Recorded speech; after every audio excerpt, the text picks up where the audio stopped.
Computer එකක් ඇත්තටම වැඩ කරන්නේ කොහොමද කියලා ඔයාලා කවදා හරි හිතලා තියෙනවද?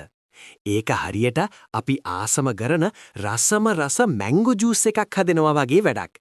අපි බලමු ඒ කොහොමද කියලා. මුලින්ම අපි අඹ, සීනි, වතුර වගේ දේවල් එකතු කරනවා. මේකට අපි කියන්නේ ඉන්පුට්. එහෙමත් නැත්නම් ආදානය කියා. ඊට පස්සේ අපි බ්ලෙන්ඩර් එක ඔන් කරලා මේ ඔක්කොම මික්ස් කරනවා.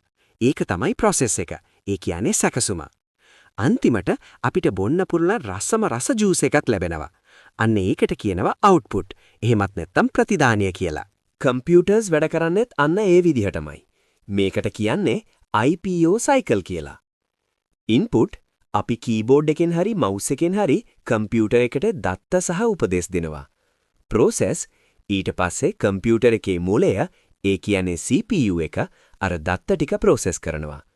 අවුට්පුට් අන්තිමට මොනිටර් එකෙන් හරි printer එකෙන් හරි අපිට ප්‍රතිඵලය ලබා දෙනවා. මේක තමයි අපේ අවුට්පුට් එක. Input, process, output. හරිම ලේසි නේද? කම්පියුටර් එකක් කරන හැමදේම සිද්ධ වෙන්නේ මේ සයිකල් එකට අනුව තමයි. අදට පාඩම ඉවරයි. තවත් මේ වගේ අලුත් දේවල් ඉගෙන ගන්න දිගටම eMaster Academy එකත් එක්ක එකතු වෙලා ඉන්න.